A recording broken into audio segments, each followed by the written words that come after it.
Have you ever wondered why a woman's silence can shake a man more than her screams ever could? Not the silence of passivity, not the silence of fear, but the elegant stillness of a woman who no longer moves from insecurity or craving. The quiet withdrawal of energy once given so freely, so eagerly, now retracted with precision, like the tide pulling back from a shoreline. It no longer wishes to soothe. This is not a woman playing games. It's not a tactic, not manipulation. It is an expression of knowing. A knowing that comes only when a woman has descended into her own shadow, faced the ache of abandonment, crawled through the broken mirrors of false love, and emerged unyielding in her self-worth. Her restraint is not the absence of love, it is the presence of wisdom. And to the man who is uninitiated in the depths of his own soul, it is unbearable. Because most men are not taught to feel. They are taught to conquer. They are taught that power is measured by control, by attention, by how many women orbit around their charm. But what happens when a woman no longer orbits? When she removes herself from the gravitational pull of his validation and stands as her own sun? He spirals. At first, he might not show it. He may pretend it doesn't matter. He may fill the void with distractions, with louder voices, easier women, fleeting thrills. But her absence becomes an echo in every room he enters. Her quiet becomes the mirror. He didn't ask for one that reflects his shallowness, his avoidance, his emotional unpreparedness. Because what he lost wasn't just her presence. He lost his reflection in her light. And the man who has built his identity on being desired cannot survive long when he is no longer desired by the one woman who truly saw him. Restraint is the feminine sword. Invisible, lethal. It slices not with anger, but with detachment. It says, I will no longer bleed for the unready. I will no longer offer my softness to a man who worships my body, but fears my soul. Jung wrote of the anima, the inner feminine within every man. Most men project her outward. They fall in love not with the real woman before them, but with the parts of themselves they have repressed. Her mystery, her fire, her emotional brilliance. But the moment she becomes too real, too reflective, too whole, they recoil. Because true intimacy demands inner confrontation, and he has not yet met himself. So her restraint becomes a confrontation in itself. It says, do not come to me half-built. I will not mother your wounds while you abandon mine. I will not shrink myself to keep your ego intact. And though her mouth may never speak these words, her energy does. Her absence speaks. Her stillness roars. To the man who seeks only the surface, this feels like rejection. But it is not rejection, it is a sacred boundary. It is a woman refusing to contort herself into the shape of his expectations. It is the fierce grace of a woman who has learned that love without self-respect is self-betrayal. He begins to unravel in her distance. He replays her words, her glances, the way she once leaned in and now leans away. He analyzes her restraint like a puzzle he cannot solve. But this is not a game with pieces to fit. This is her truth, and truth does not yield to those who haven't earned it. And here lies the paradox. The more grounded she becomes in her stillness, the more magnetic she becomes to the very men who once overlooked her. Because restraint awakens the masculine well. It touches the boy inside the man, the boy who craves approval, who equates being chosen with being enough. But she no longer chooses from scarcity. She chooses from sovereignty. She does not reward begging, nor respond to bravado. She listens not to what he says, but to what he reveals in silence. And when he feels this shift, when he senses she no longer needs him to choose her, because she has already chosen herself, his ego collapses. Some men will rage. Some will retreat. Some will call her cold, detached, heartless. But beneath their words is fear. Fear of being exposed. Fear of not being enough. Fear of standing before a woman who no longer flinches at loneliness. Because the truth is, he wanted her dependent. He wanted her pliable. He wanted her to need him just enough so he could feel like a man. And when she withheld not her body, but her emotional investment, when she stopped dancing for his validation, he no longer knew who he was in her eyes. And nothing terrifies the ego more than not being reflected. He searches for the spark she used to ignite in him, unaware that it was never hers to give, it was merely his own inner fire she awakened. Her presence had once reflected his potential, his power, his strength. Not because she needed to, but because she chose to. And when she withdrew, he mistook it for cruelty. But it was never cruelty, it was clarity. You see, the conscious feminine does not punish, she reveals. Her restraint is not a wall, it is a mirror, and mirrors do not lie, they only reflect what is. She no longer coddles the illusions he clings to. She does not play the role of muse to a man unwilling to create himself. She refuses to be the emotional scaffolding for a structure that was never hers to build. Because this woman, she has gone through fire, she has cried on the floors of her own doubt. She has begged stars for answers in the dark. She has burned under the weight of abandonment. And still, she rose not bitter, not hard, but clear. Her restraint is not the absence of feeling, it is the abundance of discernment. She no longer pours her waters into broken vessels, and that terrifies him. He cannot manipulate her with silence, because hers is deeper. He cannot move her with sudden affection, because she no longer trades her worth for temporary warmth. The woman who knows her value does not respond to emotional breadcrumbs. This is where the unraveling begins. His gestures become louder, his words more desperate. He tries to pull her back into the dance, send mixed signals, test her edges, challenge her boundaries. But her restraint is not negotiable. It is not a game. It is an act of devotion to herself. She has seen too much, felt too deeply, endured too long, to ever again settle for half-truths and hollow pursuits. And now, her stillness does what no performance ever could. It exposes him. In the cold space where her energy once wrapped him in warmth, he is left to confront the hollowness within. The performative masculinity, the emotional avoidance, the way he clings to power because vulnerability feels like death. But to truly love a woman like this, a man must die 1,000 deaths. The death of his ego, the death of his pride, the death of the belief that her love is something he can earn through charm or conquest. Her love is not earned, it is witnessed. And only the man willing to witness himself is ever worthy of witnessing her. She does not punish him with absence. She invites him with it, but invitation is not a guarantee. She offers no promises. She waits for no one. Because restraint is not the strategy of the wounded, it is the power of the healed. And her healing has made her unshakable. She is no longer addicted to potential, no longer swayed by potential, no longer sacrificing herself for the illusion that if she just gives enough, he will awaken. She knows now, a man awakens only when he chooses to. And until he does, she chooses distance. Because a woman like this does not fear losing love. She fears losing herself. And once she has found herself, truly found herself, she will never again trade that for a man who cannot see. He may call her distant, he may call her heartless, he may call her difficult, but those are just the names the unready give to women they cannot reach. She is not unreachable, she is just no longer lowering herself to be held. And when he realizes this, truly realizes this, it either breaks him open or breaks him down. Some will rise, some will rot, but the woman, she keeps walking, not out of coldness, out of alignment, because she did not become radiant by being chosen. She became radiant by choosing herself.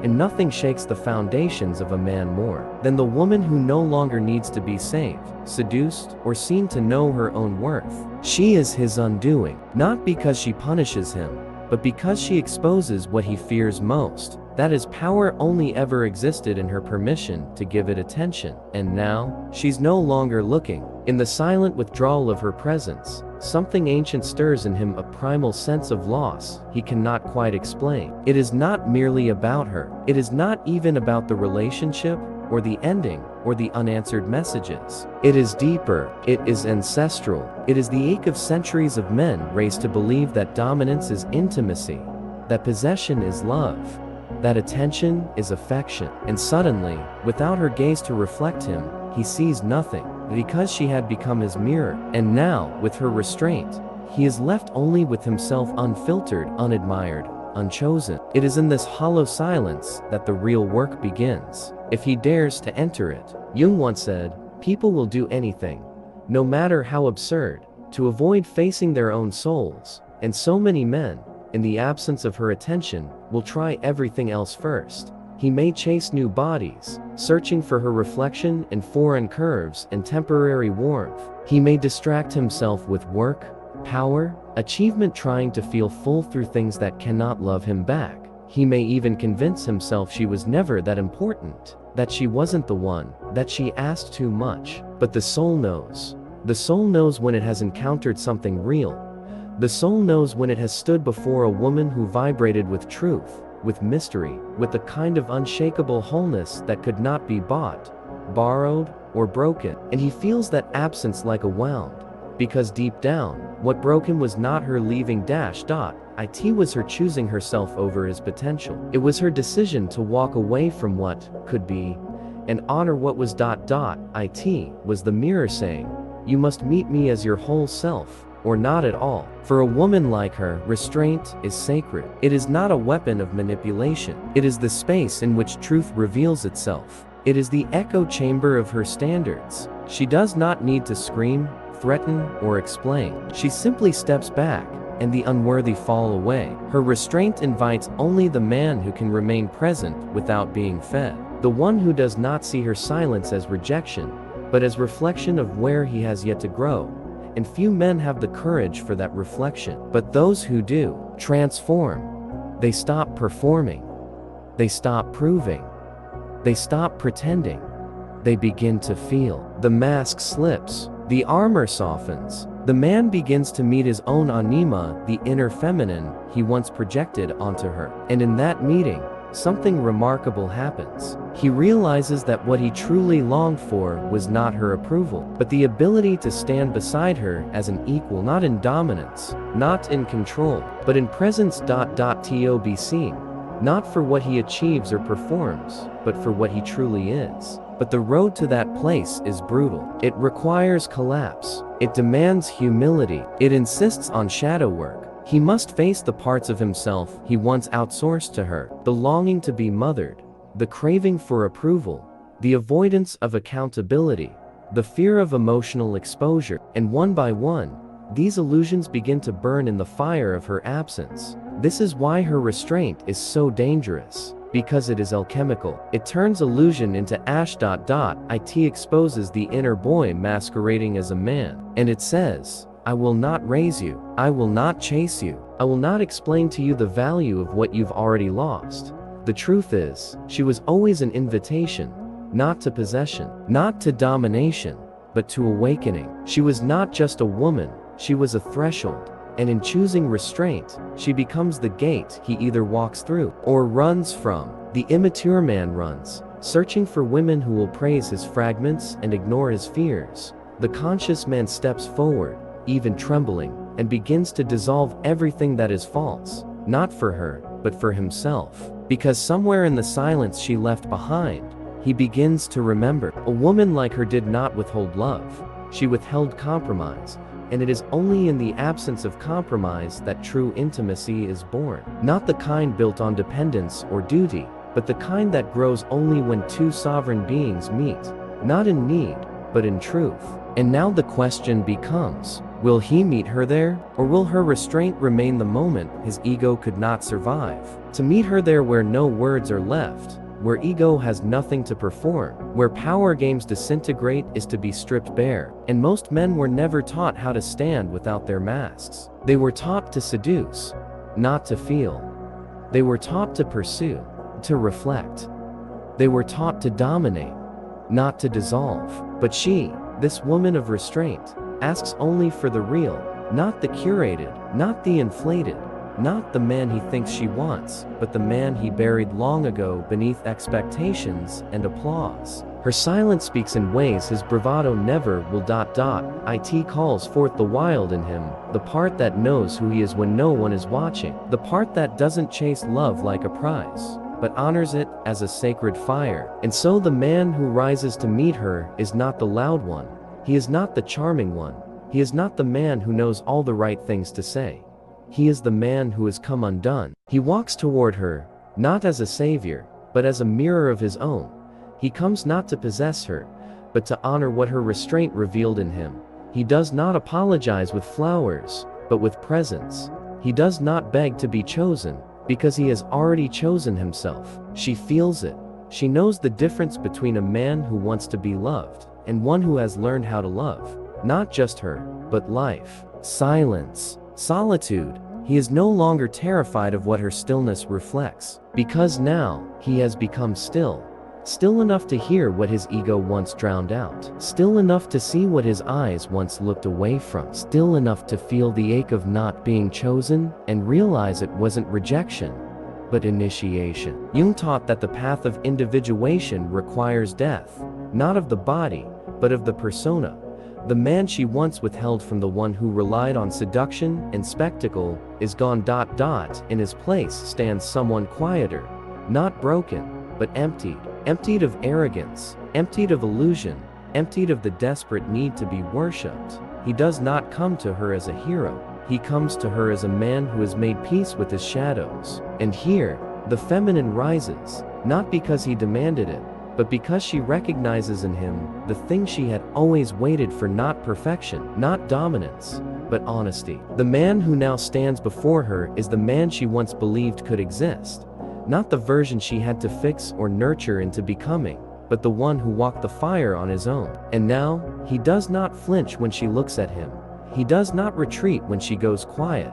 He does not seek to control her rhythm, her distance, her truth. He lets her be, because he now understands. Her restraint was not a wall. It was a test of readiness. Not his worthiness, but his readiness. To hold the weight of presence. To stand in truth, without crumbling. To love not through possession, but through reverence. And this is what most men will never understand, that her withholding was the greatest act of love she could offer. Not a love that bends, but a love that invites you to rise. She did not want to be pursued, she wanted to be met, and only now, after all the noise has fallen away, does he see. Her restraint was not the end. It was the threshold, the entrance to a different kind of intimacy, the kind that doesn't demand performance, the kind that doesn't fear silence, the kind that grows in stillness. It is the quiet knowing, I see you, and I do not need to fix you, am with you, but I do not disappear into you. Lose you, but not at the expense of me. And when she feels this in him, not as a promise, but as a vibration, she no longer needs to restrain, because now, she is not protecting herself from his immaturity, she is welcoming herself into his truth, the kind of truth only born in fire, the kind of love only built from ashes, the kind of man who had to lose her in order to become worthy of her. And this time, if they meet again, they will not cling, they will not beg, they will not burn out trying to be seen. They will be two flames, not one consuming the other, but each lighting the path forward. Now, in this rare space where two truths meet without trembling, where ego bows to soul, the entire nature of love changes. There is no more theater, no more control, no more proving, chasing, grasping, only presence. Because the woman who once held back is no longer hiding. She's revealing fully, not because she was convinced, but because the ground beneath her is steady. His energy no longer wavers like the boy who needed attention, but holds like the man who can withstand depth. She softens not for him, but for herself. Because her softness is no longer unsafe, and he no longer fears her silence, because he has made peace with his own. He no longer needs her to need him, because he has already met the emptiness within himself, and did not collapse. And now, instead of craving her affection like oxygen, he breathes her in with reverence, without grasping. This is what restraint births: not distance, but discernment. Not manipulation, but maturity. This is what the feminine knows in her bones, that withholding is not punishment, it is a sacred pause, a return to center, a test not of love, but of truth. The man who withstands that pause, who listens instead of fleeing, who reflects instead of reacting, becomes something rare in a world of noise, a safe space. Not safe because he is perfect, but safe because he is real, present, unmasked. And so she opens. Not all at once, not like before. This time, it is intentional. It is layered, earned, respected. And in that opening, she does not become small, she becomes more. Because when the feminine is finally free to express, without shrinking, without defending, without restraining herself from fear of rejection, she becomes transcendent, not dramatic, not chaotic, but radiant. And the man who meets her there is not undone by her intensity. He is elevated by it. Her fire doesn't scare him, it warms him. Her mystery doesn't threaten him, it humbles him. Her power doesn't compete with his, it calls it forth. They do not lose themselves in each other. They recognize themselves through each other. This is the true meeting. Jung alluded to the sacred marriage between the masculine and feminine, both within and without. The union that can only occur when each has done their inner work, when both have walked the dark corridors of their own psyche and returned not as wounded seekers, but as whole beings. He no longer needs to be her center. She no longer needs to be his mirror, because now they reflect the wholeness within themselves. There is no panic in her presence. There is no urgency in his desire. There is only rhythm and silence, and a knowing that does not demand, only honors. Because the woman who once withheld has become the woman who chooses, and the man who once chased has become the man who holds. And now they walk beside each other, not as halves needing to complete, but as flames remembering they were never meant to be one, only together. The woman who knows her worth doesn't chase, she chooses.